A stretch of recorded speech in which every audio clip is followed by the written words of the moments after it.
ഹിന്ദുസ്ഥാനി ബാൻസുരി പഠിക്കുമ്പോൾ നമുക്ക് ടോട്ടൽ എത്ര ഫ്ലൂട്ട് ഉണ്ട്?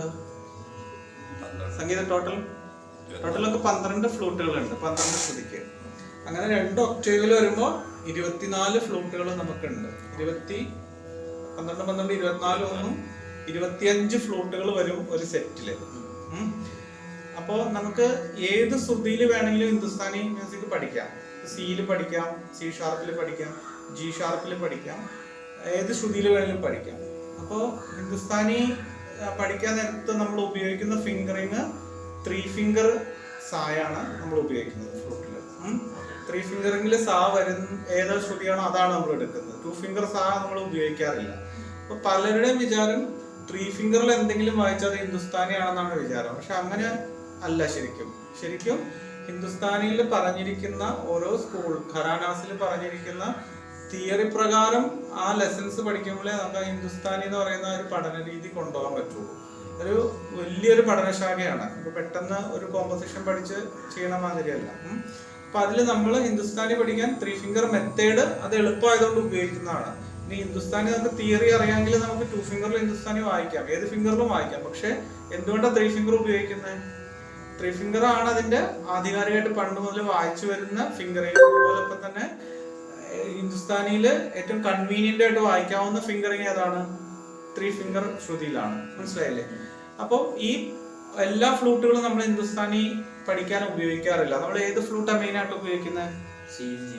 ഇല്ല, ശരിക്കും ഇ ബേസ് ആണ് ഹിന്ദുസ്ഥാനി ആധികാരികമായിട്ട്. ഇപ്പൊ ഹിന്ദുസ്ഥാനി ബാൻസുരിയുടെ ഹിസ്റ്ററി പറയുമ്പോൾ പ്രസന്ന ഫാമിലി, ബോലാലാൽ പ്രസന്ന, രാജേന്ദ്ര പ്രസന്ന, അജയ് പ്രസന്ന, അങ്ങനെ കുറെ പ്രസന്ന, അവരാണ് ഇന്ത്യയിലെ ഏൻഷ്യൻ സ്കൂൾ. അവർ ഷെഹനായി പ്ലേയേഴ്സ് ആയിരുന്നു. അതിൽ നിന്നും അവര് ബാൻസുരിയിലേക്ക് വന്നവരാണ്. അവരാണ് ഈ ഒരു മെത്തേഡൊക്കെ ഇൻവെന്റ് ചെയ്തത്, ഫ്ലൂട്ട് ഇങ്ങനെ വലിയ ഫ്ലൂട്ട് പഠിക്കുന്നത്. അവിടെയാണ് ഹരിപ്രസാദ് ജോർസേജി ആദ്യം പഠിച്ചത്.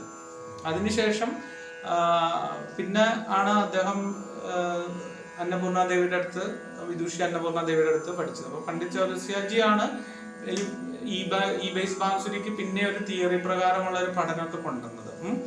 അപ്പോ 3 ഫിംഗറിൽ ഈയുടെ ബേസ് ഫ്ലൂട്ട് ആണ് നമ്മൾ ഉപയോഗിക്കുന്നത്. എന്തുകൊണ്ടാണ് ബേസ് ഫ്ലൂട്ട് ഉപയോഗിക്കുന്നത്? മിഡിൽ ഫ്ലൂട്ടിൽ വായിച്ച ഹിന്ദുസ്ഥാനി ആവായികയുണ്ടോ? ഇല്ല. പിന്നെ എന്തുകൊണ്ടാണ് ബേസ് ഫ്ലൂട്ട് ഉപയോഗിക്കുന്നത്? അതായത് നമ്മുടെ വോക്കൽ ടോണിനോട് ചേർന്ന് നിൽക്കുന്നതാണ്. നമ്മളിപ്പോ ഒരു സാധാരണ മിഡിൽ ഫ്ലൂട്ട് എടുത്ത് സാ വായിച്ച എന്നാ കേൾക്കുള്ളൂ. പക്ഷെ ഇതില നമ്മുടെ വോക്കൽ ടോൺ പോലെ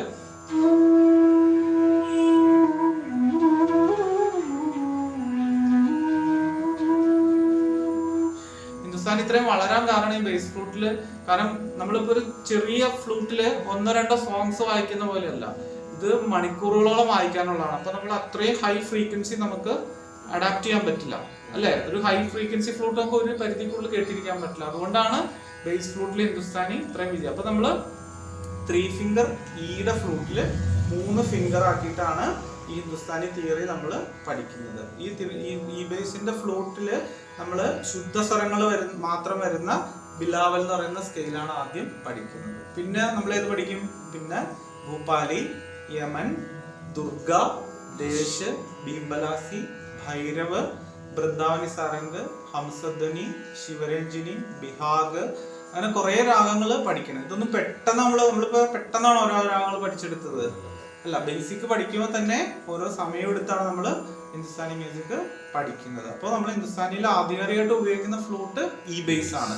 ഇനി ഡിക്കും വായിക്കാം, സിക്കും ബേസിനൊക്കെ വായിക്കാം. പക്ഷെ അത് ലെങ്ത് കുറച്ച് കൂടുതലായതുകൊണ്ട് നമുക്ക് ലോങ് പെർഫോമൻസ് ബുദ്ധിമുട്ടായിരിക്കും. അതുകൊണ്ടാണ് ഈ ബേസിൽ ഉപയോഗിക്കുന്നത്. ഈ ബേസിൽ ഉപയോഗിക്കുന്ന ഈ ഒരു മെത്തേഡ്, അതായത് ലെഫ്റ്റ് ഹാൻഡിന്റെ മിഡില് ടിപ്പ്, അല്ലെ? റൈറ്റിന്റെ മിഡില് ടിപ്പ്, ഈ ഒരു മെത്തേഡിലാണ് നമുക്ക് ഹിന്ദുസ്ഥാനി ബാൻസുരി ഈസി ആയിട്ട് വായിക്കും. ഇപ്പൊ കുത്തി പിടിക്കുന്നവർക്കൊന്നും ഈ വലിയ ഫ്ലൂട്ട് വായിക്കാൻ ബുദ്ധിമുട്ടാണ്, ഇങ്ങനെ കുത്തി പിടിക്കുക. അപ്പൊ ഈ ഒരു മെത്തേഡ്, ഇത് ഷെഹനായി ഗ്രിപ്പിംഗ് എന്ന് പറയും. നമ്മള് ഷെഹനായി വായിക്കണ അവരുടെ ഗ്രിപ്പിംഗ് മെത്തേഡാണത്.